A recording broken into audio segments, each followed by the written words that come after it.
The moment you walk into a room, something invisible begins to happen. People start to read you before you say a word. They scan your face, measure your tone, and fill silences with stories about who you must be. Most of that reading is unconscious, stitched together from fear, craving, and habit. But there is another way to be seen. There is a way to be deliberate, surgical, and purposeful about what you discover in others. Imagine approaching human interaction not like gossip or instinct, but like intelligence work. Imagine seeing patterns where others see noise, and using that clarity to protect yourself, to influence outcomes, and to move through life with a quiet advantage. If you stay with me, I will teach you how to read people with precision. Before I begin, do this one thing. If you want more deep breakdowns that sharpen your thinking and change how you move through the world, subscribe now so you never miss the next lesson. All right. The first truth you need is this. The surface is never the whole story. Every smile can be a performance, every compliment, a probe, every handshake, a test. What makes someone powerful is not simply what they say or do, but how fast they see through others. To protect yourself, predict others. To influence them, read them before they know they've been seen. Start with how they treat the invisible. People perform for those they believe matter. They flatter equals and strategize toward those with advantage. But when someone treats the person they think has no value with decency, something honest appears. Watch how they speak to the waiter, the assistant, the person who seems to have no influence. If kindness toward the powerless is absent, beware. When someone believes they are operating without consequence, they sometimes reveal their future behavior. Respect toward the powerless is a clearer signal of character than charm among equals because there is no obvious reward for the former. Little cruelties are often early warnings of later betrayals. Use silence to make them reveal themselves. Most people fear being seen without distraction. Words are a weapon and a shield. When you speak less than the other person, sudden silence becomes pressure. Pause longer than they expect. Let your quiet be louder than their talking. In that pressure, they will try to fill the gap. They will overshare, they will stumble, they will reveal fears and motives they would otherwise hide. Silence is not absence. It is a diagnostic tool. Under pressure, people say what they never meant to. Offer nothing and watch the default program run. When you withhold approval, affection, or attention, you strip away the currency people trade in. Detached presence forces their internal software to run. If they chill and stay calm, they have emotional discipline. If they try to buy your favor, they crave approval and are insecure. If they double down on warmth only when they want something, they are transactional in their attachment to you. The less you give, the clearer the truth becomes. Interrupt their control pattern. Some people rehearse charm and vulnerability like actors rehearsing lines. Their entire social life can be a script designed to manage perception. Break the script. Ask a question they didn't expect. Interrupt their joke with silence. Respond to praise with a measured doubt. Change the subject when they are building momentum. In the stumble that follows, the true person shows. Scripts are polished but brittle. A small disruption makes the mask crack. Test loyalty with small losses. Loyalty is not revealed in victory. It is revealed in denial. Deny a small favor. Say no when they expect yes. Withdraw attention for a little while. Watch what they do. Those who cling and grovel are insecure. Those who gossip or criticize are opportunistic. Those who adapt and remain steady are disciplined. Don't wait for a catastrophe to learn how someone reacts under restriction. Manufacture minor denials and watch the baseline behavior emerge. Measure focus, not words. People can speak beautiful things and mean none of them. Eyes, attention, and orientation are the honest trackers. Where do their eyes roam? Whose phone do they check? Who do they mirror? Those determined by status seek the powerful. Those who are emotionally present give you uninterrupted focus. Attention is investment. Where they place it reveals their priorities and their hidden loyalties. Mention a small invented weakness and watch the mirror. Offer a minor, believable flaw about yourself and observe. If someone weaponizes that weakness later, mocking or using it, they are opportunistic. If they ignore it, they are respectful or cautious. If they reciprocate with real vulnerability, they want connection. A fictional vulnerability is a safe probe to see who will exploit, who will guard, and who will empathize. Make them wait. Entitlement is revealed by impatience. Delay returning a message. Be deliberately vague on scheduling. Take longer than expected to deliver a small promise. Entitled people will panic, guilt trip, or grow passive-aggressive. Patient people will adapt. Time reveals temperament. The one who remains steady under waiting is the one you can rely on when real pressure arrives. See who they copy. Everyone models someone. Their idol is a window into their ambitions. Do they emulate the ruthless, the famous, the virtuous? The kind they mirror shows who they secretly want to be. Someone who copies power is chasing control. Someone who copies popularity is chasing attention. Someone who mimics virtue is seeking moral standing. When you know who they imitate, you know what they chase and how they might behave when given a path to that ideal. Trigger envy and watch the flicker. Mention a steady, subtle success or compliment you received. Envy is rarely grand and loud.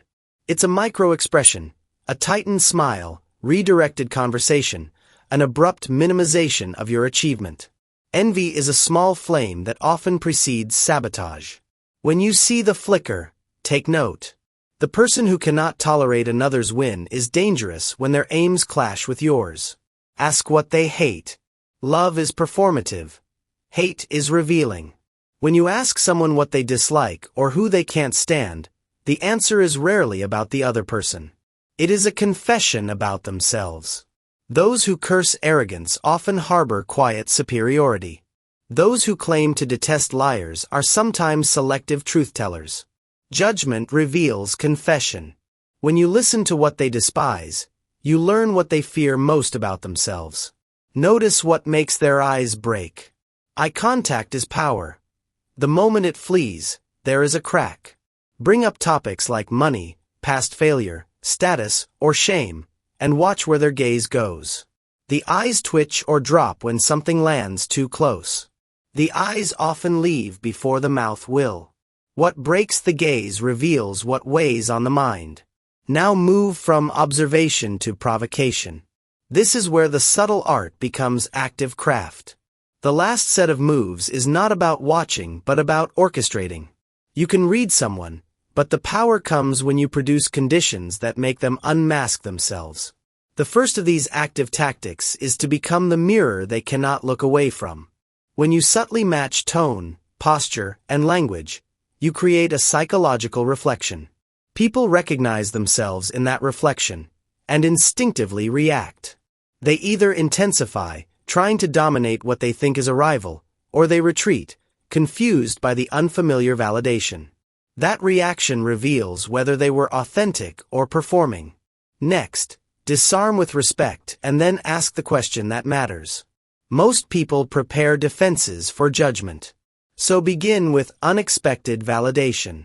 Compliment their intelligence, acknowledge a quiet accomplishment, or highlight a subtle strength.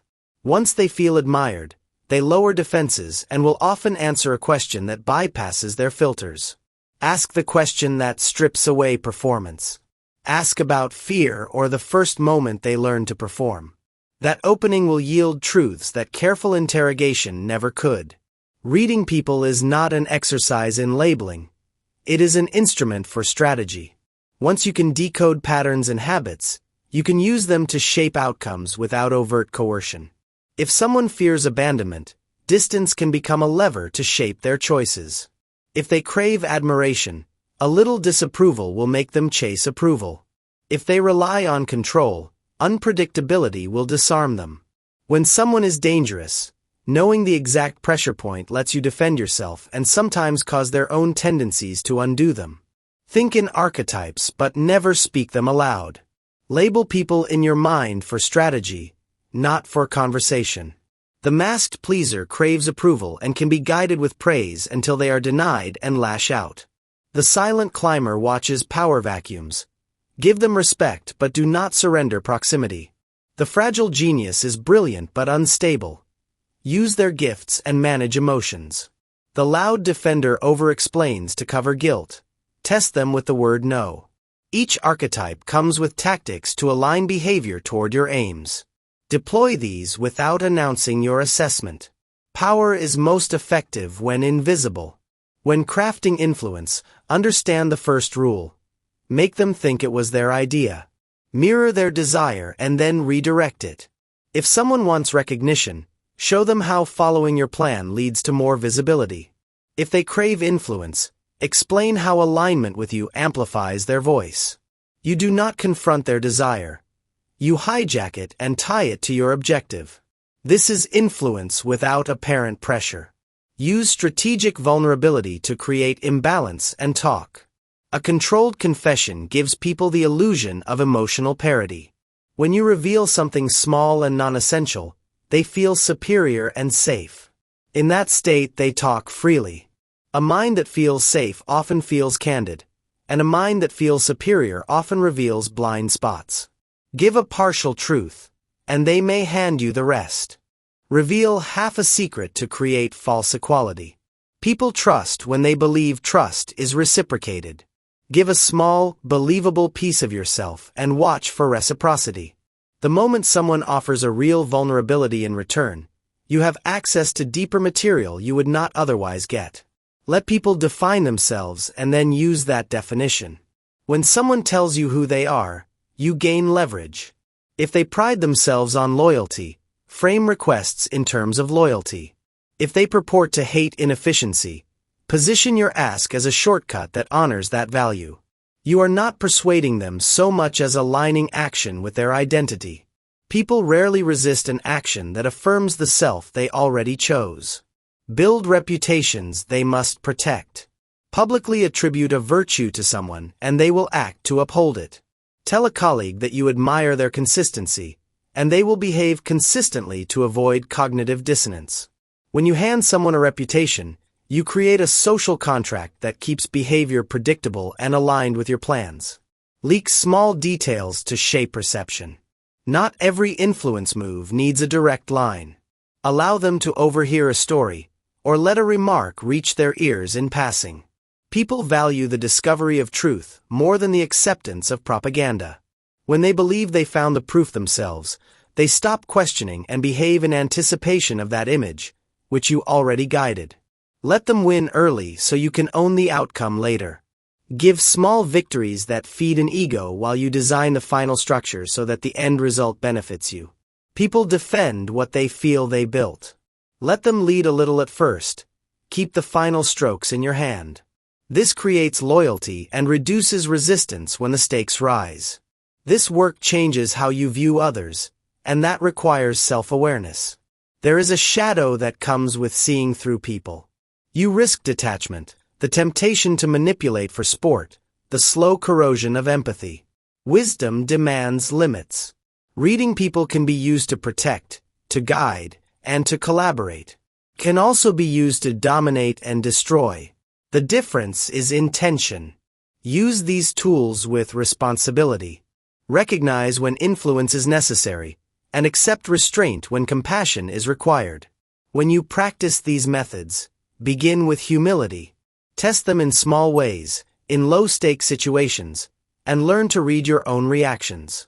Notice when you enjoy the game too much. Notice when power becomes entertainment rather than service. The highest skill is knowing when to stop. Vanish when victory is tasteless. Retreat when winning becomes cruelty. The truly strategic mind knows discretion. It wins and then disappears while the world reorganizes around the quiet results. Now imagine an ordinary interaction with these skills turned on. You enter a meeting. You notice the assistant's manner. You pause twice longer than necessary when someone speaks. A junior member says something abrasive, and you watch the senior's reaction. You offer a minor, plausible flaw about yourself. You let someone else make the first move, and you guide the language that frames the final decision. You placed the pieces and guided the flow without anyone feeling coerced. That is the craft of influence. As you take these ideas into real life, keep track of what works and what is not. Each environment has its grammar. Politics at work is different from family dynamics. What succeeds with a business partner may fail with a friend. The subtlety of this work is context. Learn the grammar before you rewrite sentences. To bring this home, practice these specific small exercises. Watch a conversation without interrupting and write down who gets attention and who does not. Try silence in safe social settings and note what others reveal. Offer a small invented weakness and observe who uses it like a weapon and who meets it with care. Delay a text and note who becomes anxious. Mirror a tone and see whether the person intensifies or softens. These microlabs will teach you faster than theory alone. As you grow more skilled, you will also grow more exposed to moral questions. When does reading become manipulation? When does influence become exploitation? Your answer to those questions will define who you are. Some people will use these tactics to extract and then discard. Others will use them to keep themselves safe, to shepherd teams, and to build structures where talent is protected and rewarded. There is power in both answers. Choose the one that matches the kind of person you want to be. If you found this breakdown useful, consider subscribing so I can keep bringing you deep, practical lessons that change how you think and act. If you want more, like this video and leave a comment telling me which of these tactics you want to see practiced in real life. Would you rather I role-play one of these interactions live and show you the tactics in action? Or should I analyze a famous historical figure and reveal how they use these same moves? Which would you prefer? Tell me below. Before you go, a few questions to think about and answer in the comments that will make the conversation more valuable for everyone. Which one of these tactics worried you the most, and why? Which one felt the most natural to you? When have you seen someone act with one of these patterns, and how did you respond? Share a short example. Your stories help everyone learn faster than any lecture could. Finally, if you want to go deeper, say so in the comments and I will create a detailed case study sequence showing these tactics in boardrooms, relationships, and public life. If this video changed the way you look at people even slightly, like the video and subscribe so you can keep sharpening this skill set. If you disagree with anything here, write why. I read every thoughtful comment and I will respond.